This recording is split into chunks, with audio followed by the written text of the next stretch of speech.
balik lang and staying for good na sa Pilipinas just to make sure ma-handle natin properly itong added remote utilities. So excited ba kayo? Yes! Yes! Eh, sa marami sa inyo na nagsasacrifice na malalayo na pumunta dito. Siguro mas malayo ako na magsasacrifice just to be here and ano ba talaga yung purpose natin why we're doing this. Right? Ano ba talaga yung why we keep doing this? Kaya kung bago ako mag-training, I just want to make sure na each and every one of us understand bakit tayo nandito ngayon. Okay, kasi I still remember when I got involved in this industry, dati sabi ko nga, naku, alam ko yan, pyramid yan, networking yan, budol yan, di ba? Same thing like everybody understood about this industry. And that is the reason ako nun, hindi naman ako welcome, hindi ko naman welcome itong ganitong concept na excited na kaagad eh. I still remember my first time that I attend ganitong mga concept, mga ganitong training. I sat all the way in the back so I can easily sneak out. At least napagbigyan ko yung kaibigan ko. Dahil invite niya ako, sabi niya, punta tayo dito, may presentation. And nung makita ko yung concept, it just makes sense. Sabi ko, pwede kaya akong kumita dito? Extra making $500 a month, masaya na ako. Diba? Sa atin dito, extra 10,000 pesos a month. You guys want Yes. extra 10,000? Yes! Extra 10,000, marami naman tutulungan yun, tama? Yes. Mabayad ng kuryente, tubig, extra food on the table. Kung dati-dati, at least ngayon, meron na siyang karne. Ngayon, extra lang naman. And that is the reason nung time na yun, sitting on this kind of presentation. That time, di naman ako talaga na-excite na nagtatatalong doon sa likod. Yayaman na ako. Extra lang naman. But the thing is, when I saw this opportunity, this industry that can change my life, sabi ko, nga, no? Kaya lang, yung perception ko kasi dito sa industry, nung nandito ako sa Pilipinas, mali lang. Yun yung sabi nga nila, pyramid, budol, naku, pera-pera lang yan, yung tao sa taas, sila lang ang kumikita, and that is the reason hindi ko siya ganun ka-linear ka. But along the way, it just really makes sense. You started making, my first check, I still remember, I made $800 in a month. Wow. Nung kumita ko ng $800, pwede pala to. Tapos, ginagawa ko lang, yung the way how they guide me, teach me, mentored me, kung ano yung tinuturo ng mga expert, yung mentor ko, ginawa ko lang. And then every single month, kumikita ako. Yung kita ko na extra na pinapadala ko sa Pilipinas, I got excited. And then until I got really deep into this industry, as in pinag-aralan ko siya, until what I'm making in a month, I started making in a week. What I made in a year, I started making in a month. Wow. Grabe yung nangyayari. That's the reason naging career ko na siya sa US, itong industry na to. Imagine, I've been in the industry for 18 years now. When I got involved, I embraced this. Nung una, hindi ko alam ang ginagawa ko, but I'm willing to learn kasi nakikita ko, pwede akong kumita. Hindi ko alam paano, how to do it, but may mga tao gusto na magtuturo sa akin. That's why, sige, let me do it. Hindi naman nila sinabi, quit on your job, Alan, and do this. Sabi nila, do this on the side. So while I'm working on it, nagtatrabaho ko sa grocery, ginagawa ko to, yung teaching na sinasabi ng mentor ko na i-share ko lang daw to, yung kwento ko dun sa mga tao, and then all of a sudden, I started making extra money on the side. And then when I started making big money, kumbaga, kahit hindi na ako magtrabaho sa isang taon, okay na ako. Diba? Eh doon ko na-realize na, ano ba talagang gusto ko sa buhay? Of course, if I'm gonna ask you guys today, Who wants to have financial freedom? Sino gusto magkaroon ng financial freedom? Everybody wants it. Pero ako nung time na yun, alam mo, gusto ko lang, time freedom. I want to go to bed when I'm ready to go to bed and wake up after done sleeping. What a life. Alam mo gano'n na, simple lang naman. Kasi mahirap dun sa part ko na, alam mo matutulog ka kasi may pasok ka pa bukas. Hindi pa inaantok. Hindi ka pa Hindi pa inaantok. kailangan matulog ka na. Kasi nga, may pasok ka bukas. Ang goal natin, at least 6 to 8 hours of sleep, to have a good sleep. Kaya minsan, binibilang ko pa yung oras ko, 4 hours na lang matutulog. Sigurado bukas, cranky ako bukas. So ako naman noon, that time, ang gusto ko lang naman is to have a time freedom. You go to bed when you're ready to go to bed and wake up after done sleeping. Sarap ng buhay. Tapos pag nagkakape ka, alam mo you taking your time. Relax. Tapos you smelling the aroma of the coffee. Ang sarap nun eh. Tapos pag ibibitaw mo yung coffee mo, dahan-dahan na gano'n. Dati, hindi na nagkape ka, di ba? It's because that time, parang okay na ako eh. Hindi ko naman inangad na yumaman na talagang, kasi but that time, ang tanong nila, who wants to become millionaire? Di ba? In dollars ha? Di ba? Nakikita mo yung mga kasama ko sa room, parang alam mo yung mga nasa El Shaddai na magano-gano pa sila. They are affirming it. Eh ako naman nun, sabi ko, bahala kayo. Naniwala naman kayo dito sa tao. Yun yung parang reality check. Alam ko hindi naman mangyayari yun. Kaya lang when I fully understood about this industry that creates wealth, maraming ordinaryong tao na yumayaman sa industry. Yes. Sabi ko, wow. Why not me? Di ba? Ang tanong, how I'm gonna do it?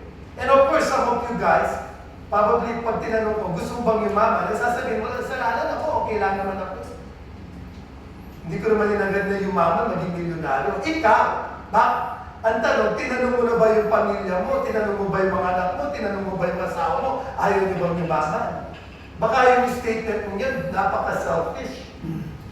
Ikaw ayaw mo, pero yung mga anak mo, di ba, it's gonna be feel good financially.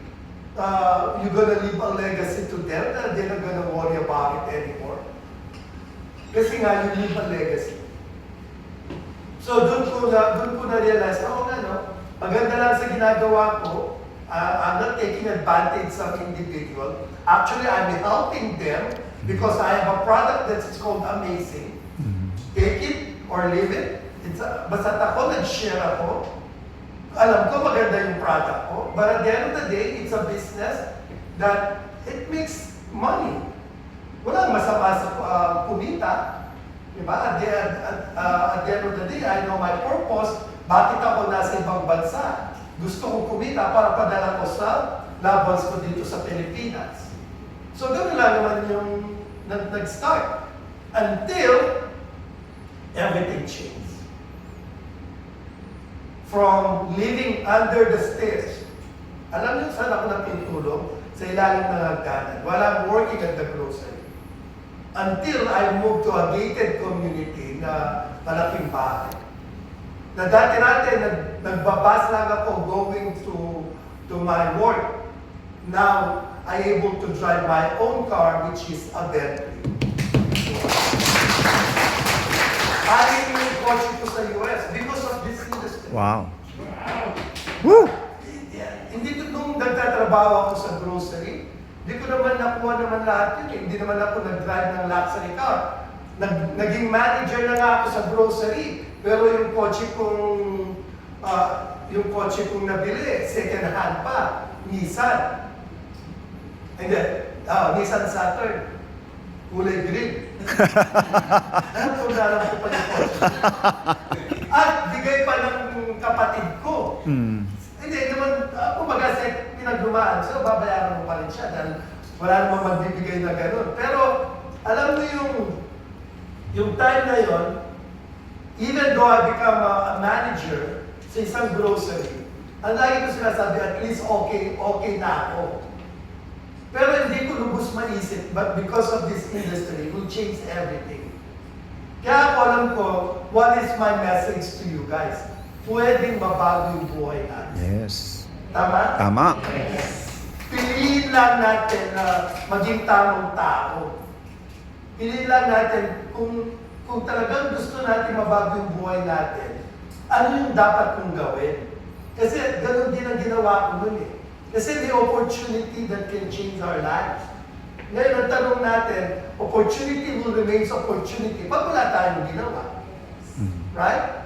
Marami dito sa industry na to na nababago yung buhay. Minsan nga, ngayon, I just received the commission.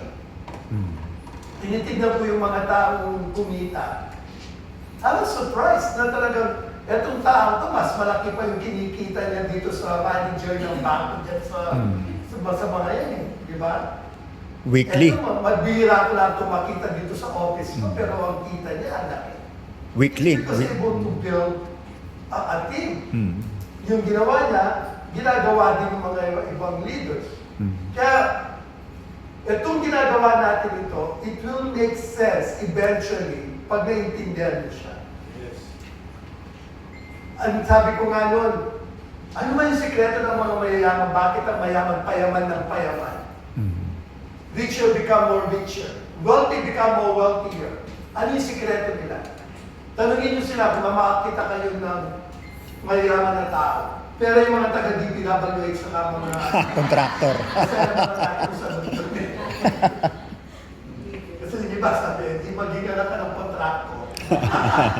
But, mostly maririnig natin yung story nila, yung journey nila. Hindi rin ganun kadali. Sacrifice a lot, working so hard, and that is the reason if you're gonna ask them, you're gonna be inspired to their story. Right? Kaya ako yung tinatanong ko yung time na yun, what is the way para mabago yung buhay ko? Alam mo, yung alam ko sa utak ko nun, work hard. Eh lalo ng mga Pilipino, we're working so hard. Yes. Kaya nga ako na-promote ng manager, kaya nga gusto ako ng boss ko. Dahil lahat ng utos ng boss ko, sinusunod ko eh. Kaya nga nung nagkaroon ng open position dun sa isang department to become a manager, mismo yung pinaka-store director namin. Kinausap ako, Alan, bid for that position. I'll back you up. Diba? Dahil gusto niya ako, dahil tandem kami eh. Masipag ako eh, wala, basta inutusan niya ako, gagawin ko lang eh. Hindi ako nagre-reklamo, hindi ka mukha ng mga ibang lahi doon. Na hindi mo mautusan kasi hindi naman nila trabaho yun. Eh ako, basta ang alam ko, boss ko, kadikit ko, pag ano inutos niya, gawin ko lang. Until, yes, naging manager nga ako doon sa grocery. But still the same. Hindi pa rin nabago yung buhay ko. Kaya nung makita ko itong industry na to, sabi ko, grabe to. Pwede mabago yung buhay ko. And the good thing is I'm helping people. At the good thing, there's a business attached that can change my life. 8 months. Change everything. Kaya that's the reason na message ko sa inyo. Magpakabaliw lang muna tayo. In a good way, ha? Hindi yung walang salawang na naglalakad dyan sa gateway. Tapos nakaganon kayo. I mean, baliw in a way na, alam niyo yung, you're doing something, you're excited. Kaya ako, nung time na yun na, naintindihan ko na yung dapat kong gawin. Baliw kung baliw. Imagine having in the industry for 8 years now. 8 months. I walk away from my job. Since then, never to work to somebody else. And then ngayon, just enjoying life.